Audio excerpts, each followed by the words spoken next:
and the Los Angeles Rams. Yeah, that team's bad, but it's a very good defensive line with Aaron Donald and Robert Quinn. Maybe they just found out how much Chris Long meant to the other side of that line because they did get pushed around on the left side the other night. Up the middle, there was some movement. Aaron Donald might not be the big guy to plug the run that they want as much as he is a good interior pass rusher. I do think Carolina wins the game going away. The money line is completely off in this game, if you hadn't noticed. There is no money. No, I did not notice that. Interesting. Yeah, it's completely off. Carolina's winning this game. If they don't, then, again, we get back to that recipe for disaster and a Super Bowl hangover. But I'm going to take Carolina Panthers minus 13.5 along with you. Again, not a play I'm walking up to the booth with, but for the sake of the deal. That defense is going to be all over playing Gabbert.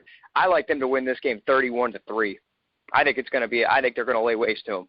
That is your blowout special because yep. We haven't put up the upset specials yet, but that's the blowout that I don't disagree with you. I really don't.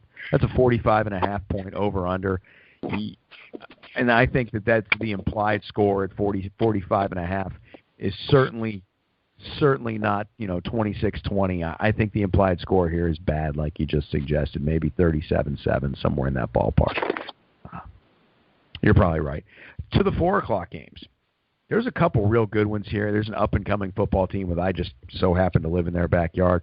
Tampa Bay Buccaneers are traveling to Arizona to take on the Arizona Cardinals, who lost a heartbreaker the other night on a missed field goal.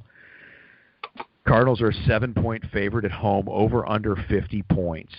The money line on this one's it's ugly. Cardinals are at minus 320, so you would have to lay 320 to win 100. The Bucs are at plus 250. I think this is an interesting money line play here. There's a possibility Tampa goes in there and wins this game.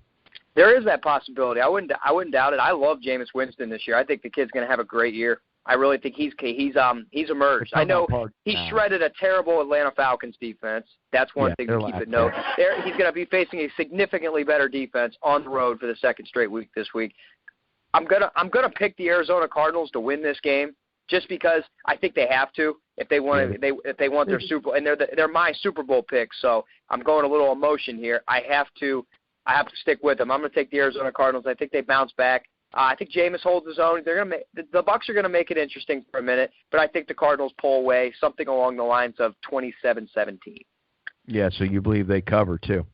Yeah, I think they're going to pull away. I think it will be a competitive game for a half or maybe even 3 quarters, but I think eventually Arizona will pull away. I think they're a better team. Probably. And they're at home. And I don't think they're going to lose 2 games in a row at home to start the season. Especially because if they're as good as I think they are, and if that happens, if they lose 2 straight games, especially to the Tampa Bay Buccaneers, who may very well be improved, but they haven't shown me that they're ready for that yet. And if that's the case, then I guess Arizona's not who I thought they were. Yep, that would be really an exposure for the Arizona Cardinals. I think Tampa comes in, and I like what you say about hanging with them early, and then maybe Arizona just runs away with it a little bit later. Arizona clearly has the better team. They're the more experienced team for certain. More experienced head coach in Bruce Arians, and that does have a lot to do with the way a game works out in the end. I am still taking the Buccaneers plus the 7 points here. I think that they do hang close, and they show them a good one. Maybe 24-20 final, somewhere in the 40-45 point range sounds about right to me. They got the over-under at 50, so that I can see a late touchdown from Arizona putting this one away at 31-20 to get you over that 50 number, but I wouldn't touch the over-unders on this game. Defensively, both teams are decent. Arizona better than Tampa. I'll take the Bucs plus the 7, though, just thinking they might hold on, but this isn't a play I love. There is some value in that money line at plus 250, so you'd lay you lay 100 to win 250. There's a little bit of value there, but for Tampa to go on the road and win this outright, it's not likely. But don't be surprised if this is the upset of the week. Let's go to Los Angeles. Talk about upset. Los Angeles football fans just got treated to an absolute disappointment watching their team travel north to San Francisco the other night and absolutely get thumped on national television Monday night by a San Francisco 49er team that, by all accounts, might not be very good. Are the Rams in that much trouble? Yeah, they're no good. They're no good. I think it's safe to say now. This should and hopefully will be Jeff Fisher's last stance at it. You only get so. I mean, this guy. I don't know how many second chances you can give a man. It's this This is a dumpster fire. This team is bad. There's no way they're going to go. There's no way they're going to go to Seattle. I mean, you know what? Scratch that. Come to think of it, it is a division game, and the Rams have been known notoriously. I just got reminded who this team is and what they do. They will look so bad some week. I mean, this is the 8-8 Jekyll and Hyde St. Louis L.A. Rams we're talking about now. So who is to say they couldn't go into Seattle and win this game? Well, they're playing at home. This is their home opener against a banged-up Seattle offense. Russell Wilson hobbled is not a good thing. Put them on the grass, and things get a little bit different in Los Angeles. But, yeah, look, I think the Rams won 2 out of the last 3 against the Seahawks. What does it mean? It may mean something that Jeff Fisher and Pete Carroll have locked horns a few times. I don't think the Rams stay within the 6.5 on this. I know they got embarrassed last week on the road. So to come I still think they lose this game 24-13. I was going to say 24-7. Maybe a garbage touchdown at the end. I mean, come on, Case Keenum against that defense. No way. Come on. Yeah, I know. Come on. Case Keenum is not an NFL quarterback. He is a very nice clipboard-carrying third-string player. He's probably going to be one heck of a quarterback coach in about 10 years in the NFL, but right now there's no way. I can see him going back to the college ranks if that's the case, because with the success he had at Houston, being he was totally a system guy at Houston. Sure was. So yeah, this game just totally uninteresting. It's a bore at 4 o'clock. No, I won't. I'll see the score. I'll see the score later on. I probably won't watch one play of this game. I won't either. Fantasy implications, we had talked prior to the season starting about how I had such a distaste for anybody taking Todd Gurley 1 overall. And I think I'm right. I'm standing by what I said then. I think that the Rams offense has so many problems. You almost are in a conversation where do I start Todd Gurley tomorrow? I know I said, I don't mean to sound contradictory, but I said if your first four picks, your studs, you start them. Don't ask questions. But Todd Gurley is one of those guys where chances are you took him in the first round if you got him, maybe even number 1 overall. You did take him in the first round. Yeah, exactly. So he's the one guy you do question against Seattle's defense, knowing you have no help on offense whatsoever, and they're very likely to stack the box on you. It's a very good question. If you have another better matchup, that is one you might consider benching Todd Gurley for this game. That's a good point you just brought up. Yeah, I think it's something worth thinking about as much as, we can both attest to not benching your studs. If you took Todd Gurley in the top 5, if you drafted him, you likely got him in the top 5. You are rethinking that decision at this point. I wouldn't be too happy with myself. This is one of the reasons why when you're drafting fantasy teams, look at your team's schedule. Ask yourself, am I picking a player on a good football team? Why are you taking a guy in the first round on a team that's probably not very good? They do not have their quarterback situation sorted out. They still haven't scored a point. They didn't score the last half of last year. And is Gurley a good running back? He's a great running back. Is he playing behind a good line? It's okay. The rest of the team sucks. They cannot move the ball through the air. Therefore, he is going to be pinned. That box is filled. He's got nowhere to go. There was no gaps. They gave him no space to run last week. I watched a lot of that. Disappointing for Gurley owners. It's going to be further disappointing, and I'm telling you right now, don't start him tomorrow. Here's another disappointing for fantasy owners, and that's Adrian Peterson.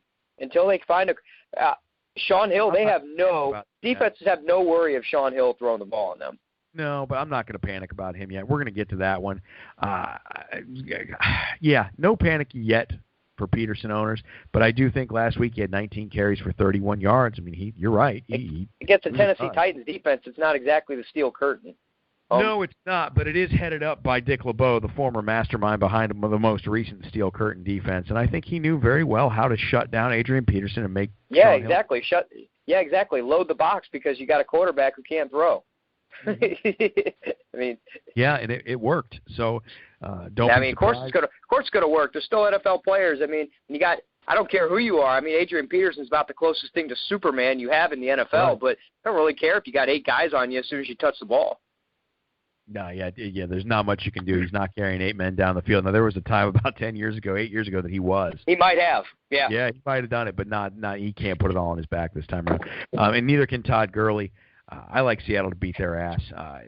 I don't know that you're starting a single offensive player from the offensive Rams. No. Offense I of mean, the Rams. Todd Gurley might be your only exception on maybe not this week, but Todd Gurley's your only exception on that. I don't even know if you even need to require and have on your roster another Los Angeles Ram. Yeah, I agree. I don't know that you can bench your stud. I don't know if it's a guy you took in the first 5 picks that week 2 you're really ready to give up on him. I don't know if that's a good idea, but God, it's ugly. Let's move on to the next game here to keep the time flowing. Indianapolis Colts travel to Denver to take on the Super Bowl champion Denver Broncos. Makes me sick to say that, but it's true. I don't think Indianapolis is very good. Defensively, I think they're actually quite poor. Offensively, I think Denver's still got question marks with Trevor Siemian. I keep hearing everybody say he looked really good. He looked really good against Carolina. He didn't look really good. He did his job. Yeah, he did his job. He didn't look He's great. exactly what we thought. The reason he was starting is because he's not going to make mistakes. He can head that offense. He'll make the throws, the short throws when asked to. He's the kind of guy that could quarterback at a very, very good defense like they have there. This is not my upset special, but I'm going to take the Indianapolis Colts to cover this one. All right. I like Andrew. I'm going to go with that. Andrew Luck has shown he's had success against this Denver Broncos defense.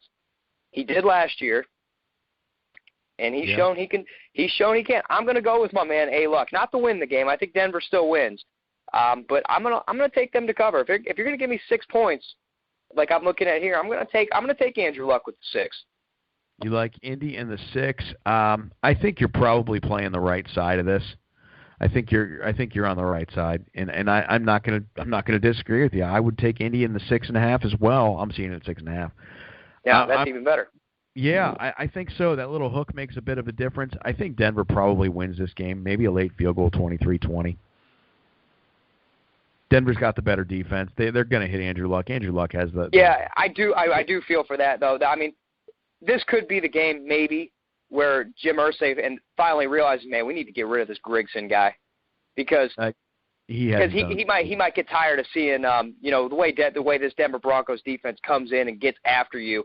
He might get tired of seeing Andrew Luck take those hits. Especially all that hundreds of millions of dollars contract that Andrew Luck got. I mean, you're not going to want to see that guy take all those hits. So no, you're not.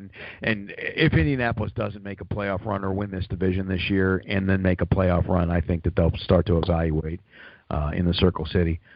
But I think the Colts do keep it close, just because Denver does not have that field general quarterback. Boy, if Osweiler were still there, I'd have to think this team would be very dangerous, even though I'm not sold on him yet either. I think the experience level from Osweiler to Siemian is vastly greater. Denver wins this game. Demaryius Thomas is questionable. That doesn't help. I know they've got some depth at receiver. Cody Latimer is a young player who potentially could be a superstar in this league, but I think if he was going to be a superstar, we'd know by now. Emmanuel Sanders is a very good football player. I like Virgil Green as a spot start at tight end, especially in DraftKings, FanDuel, Daily Fantasy Sports. Virgil Green could have him 3 to 5 catches, probably one in the red zone, maybe pick up 6. I will not be benching C.J. Anderson this week, just for the record. If anybody out there wants to rip me publicly, go right ahead, but C.J. Anderson will be in the starting lineup.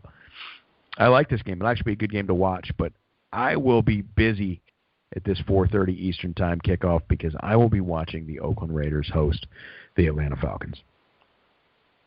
The Raiders in this game are a 4.5-point favorite at home, coming off a pretty emotional victory on the road against New Orleans Saints last week. Blackjack Del Rio showed some big cojones going for 2. The old adage, win on the road, go for the tie at home. He followed it. He played it with some real gusto and won that game. A lot of belief in Derek Carr, belief in throwing to a guy like Michael Crabtree who really can catch everything. This is a good game to me, but I do think the Raiders are just a much better team than the Atlanta Falcons. Tampa showed Atlanta had all kinds of secondary issues, couldn't run down the field with really anybody at home, created 0 pass rush against Jameis Winston last week. Winston had a lot of time to work, and even when the coverage was good, Winston had easy checkdowns all day to Charles Sims and to Doug Martin. Raiders, they win this game going away. I think they do. I think this is like a 33-17 kind of football game. Raiders have a lot of problems defensively. I don't think they're very